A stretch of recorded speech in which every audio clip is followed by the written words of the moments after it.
on the 26th of April 2016, exactly at the end of 22 years since the 27th April 1994 democratic breakthrough. The ANC is proud to have led the life and death struggle to usher in non-racial, non-sexist, democratic and prosperous South Africa's solid foundation within such a short space of time. Simple arithmetic shows that 1994 minus 1652 gives you 342. Meaning the work of centuries-old oppression and exploitation has been dealt a blow even in the mere 22 years from 1994 hitherto. The ANC has remained steadfast and true to the convictions and the pledge enunciated in the Freedom Charter's preamble, which reads, open quote, "We pledge ourselves to strive together, sparing neither strength nor courage, until the democratic changes here set out have been won," close quote.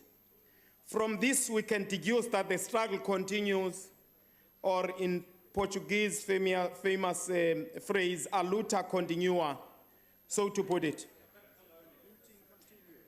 A luta continua. Is it colonial in content?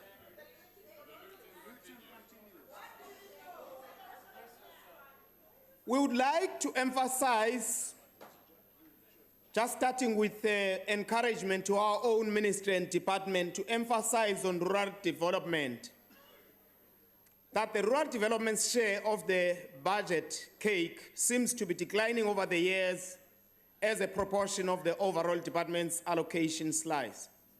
This needs to be carefully monitored and jealously guarded. Sitsho oku kuba thina singumbutho wesizwe sazi mhlophe ukuba abantu abasezilalini nangakumbi abo bakwiziphaluka ezazisakuba ngamaphandle Transkei, Bopta, what's name, Venda, Ciskei, bayalubona kwaye belwamkela utshintsho oluhle lwalorhulumente. Kodwa ke ikwangabo abona abatsala nzima kwezo nkonzo eziseza kuza kubo, nokuba ngamanzi, ngumbane, zindlela, ngamaziko emfundo, ezempilo njalo njalo. Ngabantu abasezilalini ababesekelwe ukuba babe kumaphandle azi-labor reserves, abazange basekelwe luqoqosho kwanhlobo ingcinezelo yamagaqa yangaphambili. Abantu basezilalini bamanxeba-nxeba, bamthuqwasi, balambile, banqaniwe, baswele imisebenzi, inkaso kumashishini amancinane noqoqosho lwabo, kodwa ngabantu abanomonde, uzinzo, inkcubeko nenkaso engagungqiyo kuburhulumente besininzi. Ndizawuke ndithabathe umzuzu nje ndilungise ezinye izinto endibona into yoba oogxa bam apha ngapha kwekhohlo kwam bayaziphosa. We would like to take the moment to dispel the myths of our detractors. With all said and done, it is worthy of our precious time to dedicate some few lines to dispelling some of the myths consistently reflected by yourselves against us. We want to uncover and expose the link between colonialism and imperialism. You, the largest opposition, cannot bluff anyone by trying to conceal the link between your own existence, your ideology of neoliberalism, liberalism, and conservatism, and the repugnant history of colonialism and exploitation. You are the descendants of colonialists. If not, you must rebut it. You must rebut colonialism and imperialism. In its native, colonialism came and therefore came into existence as a result of capitalism having overgrazed its domestic markets in Europe, in England, in Dutch and elsewhere. This going beyond your own borders to solicit by your forefathers and exploit profits via colonies or the colonized. You therefore become apologists of colonialism. You become apologists of imperialism. Now, imperialism, as was pointed out by one prominent theoretician, becomes the highest stage of colonialism, becomes the highest stage of capitalism, rather. In the final analysis, you are therefore capitalists or apologists and defenders of capitalism. Again, it is your capitalist or imperialism that breeds unemployment and inequality. And our question to you is, how dare you put on our doorstep your own creation? The 8.3 million people that you so much sing about, the army of unemployed, must now rise to demand jobs from you, the neoliberalists and apologists of capitalism. It is your system that continues to exploit our people, not our government. And coming to the race question, listen to this.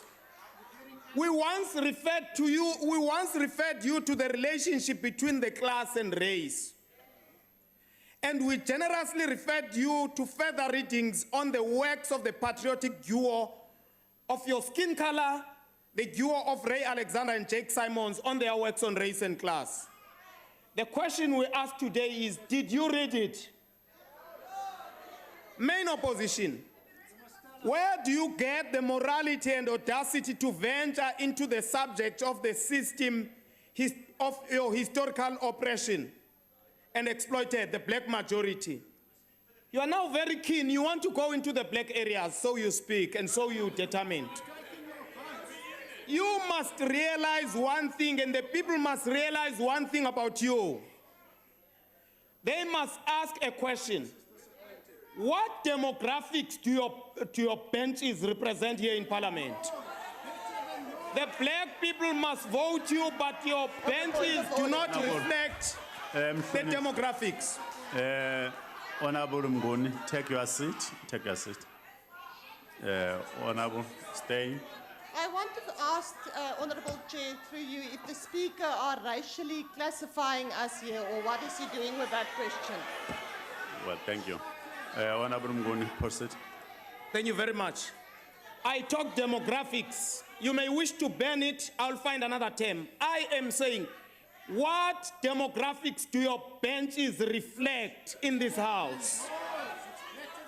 You want the black vote, but you will have another demographic representation in Parliament.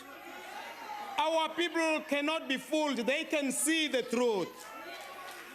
You cry foul whenever the ANC-led government is about to score a goal, be it on transformation, in the workplace, in sport, and everywhere else.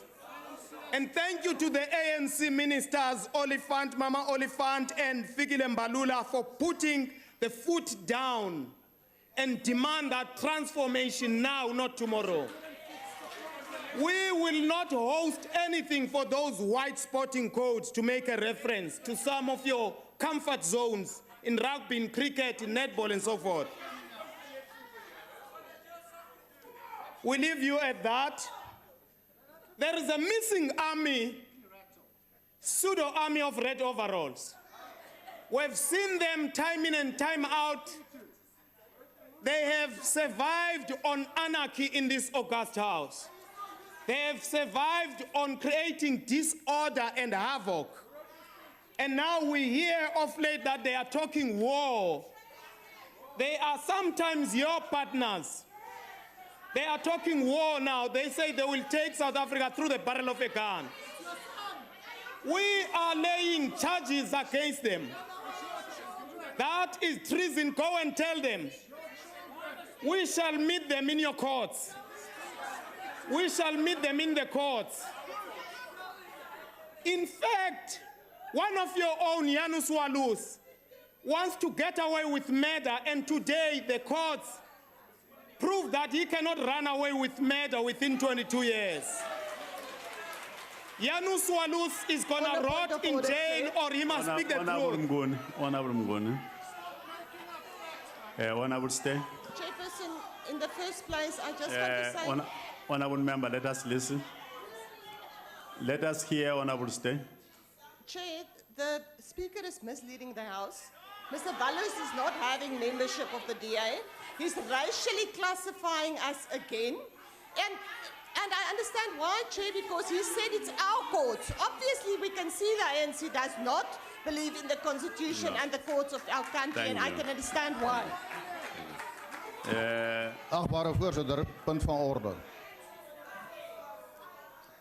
Achtbare voorzitter, dit is nog altijd die reël van die parlement dat as 'n begrotingspos gedebatteer word dat jy by die onderwerp hou.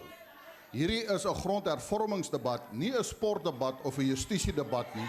En ek versoek u dat u die agbare lid vra om by die onderwerp van die debat te hou. Dankie. It's fine. Honorable House Chair, all I'm doing is to ideologically classify. Ideologically classifying Janus Walus. He represents a conservative and anti-democrat and anti-people and anti-ANC. He therefore ideologically becomes one of your own. Janus Walus must speak the truth. He is a criminal. Point of order.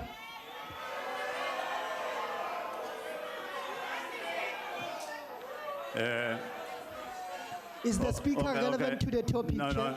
Not irrelevant. Yema. We are outside the topic. Aw. Mhlongo. Mhlongo asakuzwanga man. Honorable member, let us listen to Honorable Mhlongo. Bengithi baba akasakhulumi ngeland reform, asazukhuluma ngabantu abakhe ulawusa so umuntu wethu. Makakhulume ngeland. No, honorable members, Honorable Mnguni remain again on the debate.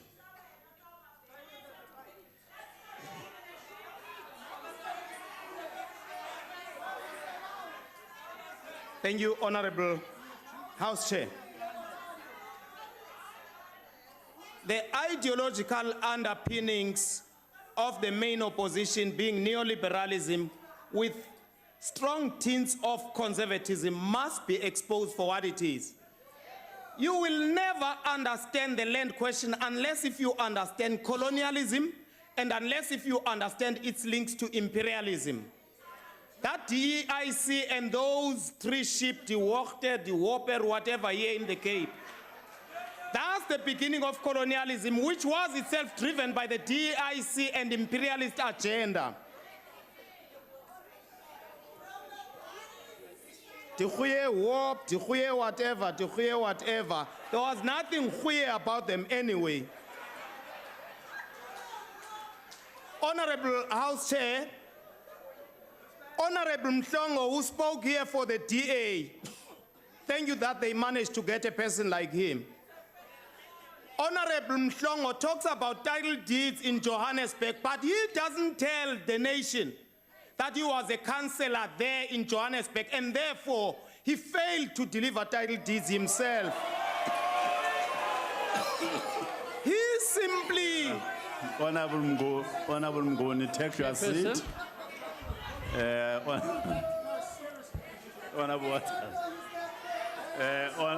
Honorable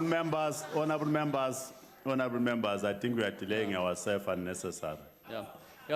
Can we just hear what Honorable May I address you? said? Yes. Chairperson, the Honourable Speaker is misleading the House once again. As you know, the DA is not in power in Johannesburg. We wish we were, because we would have delivered title deeds had we been in power. Honorable, and wait till the 3rd of August when we take over Johannesburg, and we'll show you how to deliver. Take your seat. Honorable Mnguni, conclude. I'm worried about my time. The people here, House Chair, I'm wasting my time. Honorable Mhlongo is a former councillor of Johannesburg. He came here to declare that he failed. Honorable Filtane. Honorable members, let us listen to Honorable Mnguni. Honorable Mnguni, conclude. We advise Honorable Filtane not to throw concepts. He talks about constitutional amendment in order to accommodate what he calls the beginning date. But he doesn't tell the House or the nation what beginning date. The human species has existed for millions of years. What beginning date Oral Filtane chose to live without even telling us, but he wants us to believe that constitutional amendment is the way to go. He talks about the budget cuts, that the budget must be improved, but he doesn't tell us where must we cut in order to improve where. Honorable Walters, who spoke just before me, Honorable Walters talks about Honorable members, let us allow the member to conclude. Mnguni, conclude. He talks about the land in the former homelands. But he doesn't tell that the former homelands were a forced system of self-governing states and Bandustans. And those people are not there by choice. We stay there, I stay there, I'm waking up from there today. Thank you. You talk about opportunity. Thank you, Honorable Mnguni. The ANC supports the budget vote 39. Thank you. Honorable Minister, conclude the debate. Mr. Chairperson? Yes, no, just Chair, take your seat, Honorable Minister. Yeah, sorry, I don't want to interrupt the minister. I do want you, if you could, to refer to Hansard and look at the comment that was made earlier on in this speech with regards to all members on this side of the House being descendants from colonialists. Well, if I look around, there's quite a few people that would not be members of colonialists. So I'd like you to look at Hansard, Chairperson, and come back with a ruling as to whether that is racial profiling or not. Thank you very much.